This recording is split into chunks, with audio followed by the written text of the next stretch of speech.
झालेली आहे आणि एकंदर मोठ्या संख्येने हे ओबीसी बांधव या मोर्चामध्ये सहभागी झाले. विदर्भाच्या वेगवेगळ्या जिल्ह्यातून आलेले सर्व ओबीसी बांधव आहे आणि आता ज्या प्रकारे आपल्याला गर्दी पाहायला मिळतं त्यामुळे निश्चितच मोठ्या संख्येने ओबीसी समाजाचा रोष 2 सप्टेंबरचा जो शासन आदेश आहे त्याला घेऊन असल्याचं पाहायला मिळत आहे. विशेष करून विजय वडेट्टीवार ज्यांनी या मोर्चाचं आयोजन केलं त्यांनी सांगितलं या मोर्चाचं नेतृत्व मी करत नाही, ओबीसी समाजाचे कार्यकर्ते या मोर्चाचं नेतृत्व करत आहे आणि या मोर्चामध्ये वेगवेगळ्या ओबीसी संघटनांचे पदाधिकारी असेल कार्यकर्ते देखील मोठ्या संख्येने सहभागी झालेले आहे. विजय वडेट्टीवार असेल किंवा सुनील केदार असेल, यानंतर अनिल देशमुख असेल, हे राजकीय नेते देखील इथे आल्याचं आपल्याला पाहायला मिळतं. सोबत लक्ष्मण हाके असेल, प्रकाश शेंडगे असेल, तर ज्या प्रकारे ही गर्दी आपल्याला इथं नागपूरच्या रस्त्यावर पाहायला मिळत आहे त्यावर लक्षात येईल की एक वेगळा आक्रोश ओबीसी समाजामध्ये 2 सप्टेंबरच्या शासन आदेशाला घेऊन असल्याचं पाहायला मिळतं. काय ओबीसी बांधव आपण त्यांना विचारूया.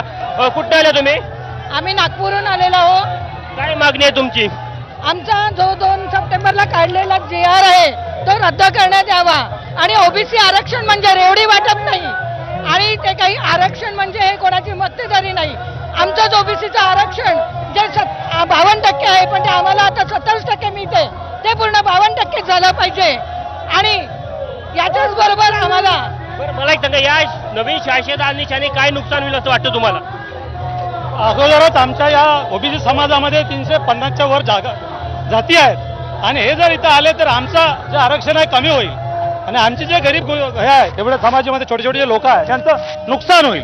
हे नुकसान टाळण्यासाठी त्यांना मराठ्यांना आमच्या इथं आरक्षण देऊ नये हीच आमची मागणी. एवढ्या मोठ्या संख्येने लोक जमलेले आहे, सरकारला काय मागणी आहे सरकारकडे? जो हैदराबाद गॅजेटनुसार जो GR काढलेला आहे तो GR रद्द करण्यात यावा. कारण जर संख्या वाढली ओबीसींची तर आरक्षणही वाढवावं लागेल, ही आमची प्रमुख मागणी आहे. बरं ताई तुम्ही काय सांगाल, काय मागणी आहे तुमची? आमची मागणी आहे की हा 2 सप्टेंबरला जो GR सरकारने काढलाय त्याला रद्द करण्यात यावे आणि ओबीसीना त्यांच्या जात गणनेप्रमाणे त्यांना त्यांचं आरक्षण मिळणं अतिशय गरजेचं आहे. पाठीमागे तरुण दिसतो तरुण वर्ग आहे त्यांना देखील आपण विचारूया. काय तू एवढा फलक घेतलेला आहे 2 सप्टेंबरचा शासन आदेश रद्द व्हावा अशी तुझी मागणी आहे. या शासन आदेशाने काय नुकसान होईल असं वाटतं तुला? आमच्या ओबीसीवर अन्याय होत आहे. या शासनामुळे आमच्या ओबीसी जातीवर अन्याय होत आहे. कारण की ओबीसीची टक्केवारी 50%तून अधिक आहे. त्याच्यामध्येच कशाला समाविष्ट करायचं आहे मराठ्यांना?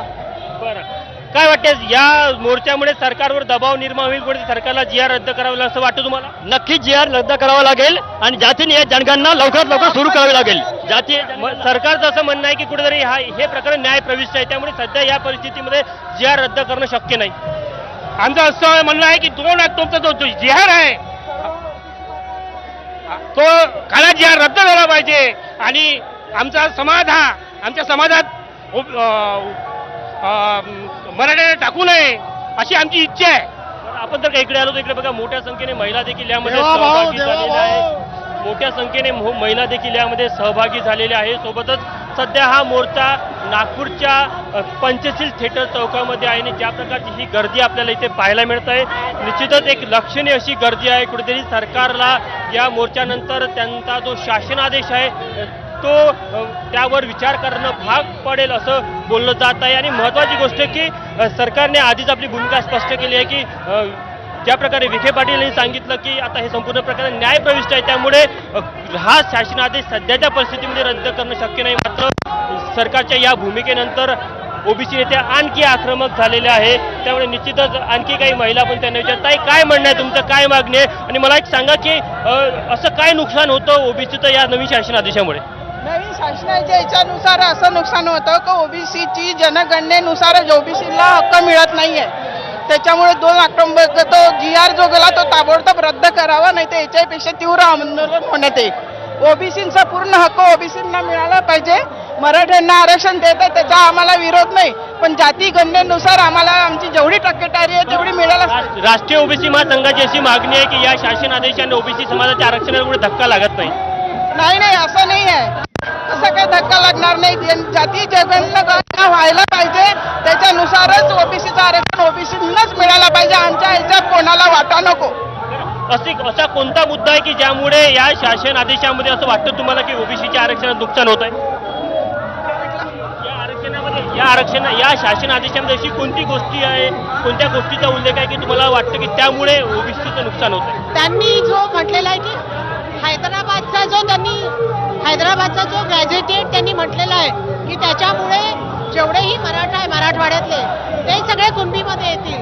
आम्हाला त्याला सुद्धा आमचा विरोध आहे, कारण हे जे सगळे गॅझेटेड आहेत ते संविधानाच्या आधीचे आहेत आणि असं जर आम्ही करत गेलो तर सातारा गॅझेट आहे, एक गॅझेट जर त्यांनी त्याची मागणी जर पूर्ण करत गेलेत तर मला असं वाटतं की हा ओबीसीवर फार मोठा अन्याय होणार आहे. त्याच्यामुळे हे जे हैदराबाद गॅझेट आहे किंवा सातारा गॅझेट आहे त्याच्याऐवजी संविधानाचं काय म्हणतात, संविधानातल्या काय तरतुदी आहे त्याच्यावर आपण जे काही आरक्षण आहे ते त्याच्यावर त्या अनुषंगाने करायला पाहिजे. राष्ट्रीय ओबीसी महासंघ म्हणतं की या आदेशामुळे कुठे ओबीसीच्या आरक्षणाला धक्का लागत नाही.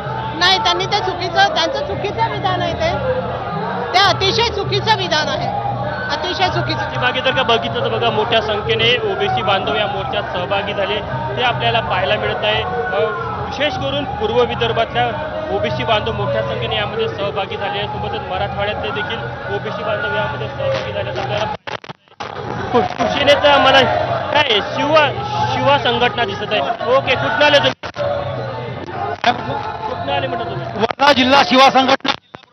बरं, काय वाटतं तुम्हाला 2 सप्टेंबरच्या शासन आदेशाने ओबीसी समाजाचं किती नुकसान झालं आणि कोणतं नुकसान होत आहे? ओबीसीच्या मानेवर चोरीचा वार करणारा जी आर येतो तो 2 सप्टेंबरचा शासनाचा जी आर रद्द व्हायलाच पाहिजे. पाठीमागे आपण जर का बघितलं तर मोठ्या संख्येने ग्रामीण भागातले देखील ओबीसी बांधव इथं आलेले. कुठून आले तुम्ही? आम्ही आलो भंडारा जिल्हा कोटगाव. काय मागणी आहे तुमची? आमची मागणी आहे का आम्हाला जो आरक्षण मिळाला आमच्या ताटातून आरक्षण नको घ्या. मराठी बांधवांनी आपल्या हक्कासाठी लढावं आणि त्याच्यामध्ये समाधानी व्हावं. निश्चितच ज्या प्रकारे इतक्या मोठ्या संख्येने ओबीसी बांधव या मोर्चामध्ये सहभागी झाले त्यामुळे लक्षणीय अशी ही गर्दी आपल्याला पाहायला मिळत आहे आणि राज्य सरकार या संपूर्ण मोर्चानंतर काय भूमिका घेते हे देखील बघणं महत्त्वाचं राहणार आहे. मात्र राज्य सरकारमधले मंत्री विखे पाटील यांनी आधीच भूमिका स्पष्ट केली होती की पुढे आता हे प्रकरण संपूर्ण न्यायप्रविष्ट आहे, त्यामुळे या स्थितीमध्ये राज्य सरकारकडे खूप काही मार्ग शिल्लक नाही. त्यामुळे निश्चितच राज्य सरकारचा पुढील काळात या संपूर्ण प्रकरणामध्ये जेव्हा न्यायालयामध्ये शासनाची बाजू मांडण्याचा विषय किंवा त्या बाजूमध्ये राज्य शासनाची काय भूमिका राहते हे बघणं महत्त्वाचं. आपण अजूनही बघू शकतो जर का तुम्ही बघितलं तर सध्या हा जो मोर्चा आहे हा लक्ष्मीबाई चौकामध्ये आलेला आहे. सीताबर्डी मार्केटच्या अगदी काही अंतरावर हा मोर्चा पोहोचलेला आहे आणि इथनं जर आपण बघितलं तर जी छोटेखानी सभा होणार आहे त्या सभेमध्ये नेमके जे उपस्थित नेते आहेत ते काय बोलतात ते बघणं महत्त्वाचं राहणार आहे. यामध्ये आपण बघितलं की जे स्थानिक इथले काँग्रेसचे नेते आहे मध्ये सुनील केदार असेल किंवा शरद पवार यांच्या राष्ट्रवादीचे. नक्कीच तुषार, या मोर्चावर आपलं लक्ष राहणारच आहे. सध्या धन्यवाद ते सगळ्या सविस्तर माहितीसाठी.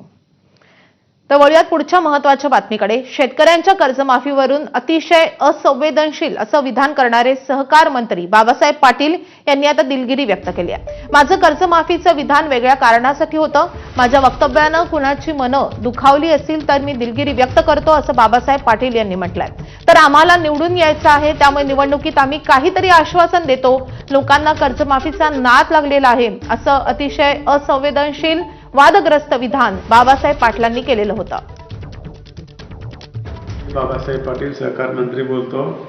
आज जळगाव येथे एका बँकेच्या उद्घाटनाच्या निमित्ताने गेला असताना आपल्याला ग्रामीण भागामध्ये अर्थव्यवस्था जर मजबूत करायची असेल तर शेतकऱ्यांनी दुधाकडे वळावं.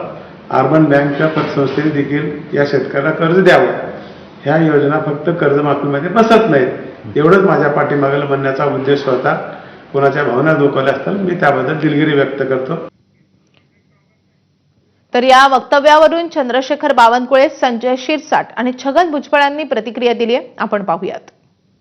जे आमचे नेते आहेत त्याचं चुकीचं विधान आहे, म्हणजे आहेच ते, असं नाद लागणं वगैरे बोलणं. तर आता अजितदादा त्याच्यात लक्ष घालतील ना. अजितदादांचं सगळ्यांकडे लक्ष असतं, कोण काय बोलतं कोण काय बोलतं ते बोलतील त्यांना. कुठलंही वक्तव्य कुणीही सरकारमधल्या व्यक्तीने करू नये. शेतकरी आर्थिक अडचणीमध्ये आहे आणि शेतकऱ्यांची कर्जमाफी करण्याचा मॅनिफेस्टो संकल्पनामा आमच्या महायुतीने दिलेला होता पात्र शेतकऱ्यांना कर्जमाफी करायची आणि त्यामध्ये मी आधीच सांगितलं होतं कर्जमाफी कोणाची झाली पाहिजे की ज्यांना खऱ्या अर्थाने कर्जमाफीची गरज आहे त्यांना कर्जमाफी दिली पाहिजे. याकरता शासनाने जी कमिटी तयार केली, राज्यभर सर्वेक्षण चालू आहे. राज्याच्या सर्वेक्षणाचा रिपोर्ट आला की त्याबद्दलचा योग्य निर्णय आम्ही करू. कर्जमाफी ही आमच्या संकल्पनामध्ये आहे. नाही, याची दखल मुख्यमंत्री घेतील, निश्चित घेतील. मंत्र्यांनी काय विधान करावे नाही करावे आणि अशा वेळेला कोणतं विधान केलं पाहिजे नाही केलं पाहिजे याच्या सक्त सूचना मुख्यमंत्री साहेबांनी आणि इतर उपमुख्यमंत्री साहेबांनी, एकनाथ शिंदे साहेबांनी पण अजितदादांनी पण सर्वांना दिलेले आहेत. अशा वेळेला वादग्रस्त एखादं विधान करून सरकारला त्रास होईल असं करू नये असं स्वतः मुख्यमंत्र्यांनी सर्वांना सूचना दिल्यात आणि म्हणून अशा या स्टेटमेंटची ते निश्चित दखल घेतील. आता पुढची बातमी.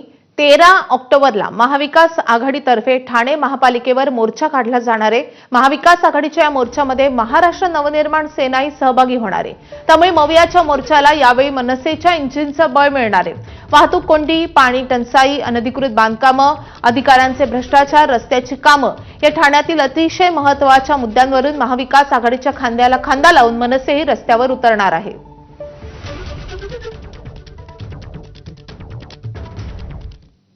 आता आणखी एक मोठी बातमी. खासदार संजय राऊत आणि मनसे अध्यक्ष राज ठाकरे यांच्यामध्ये मागील 2 आठवड्यामध्ये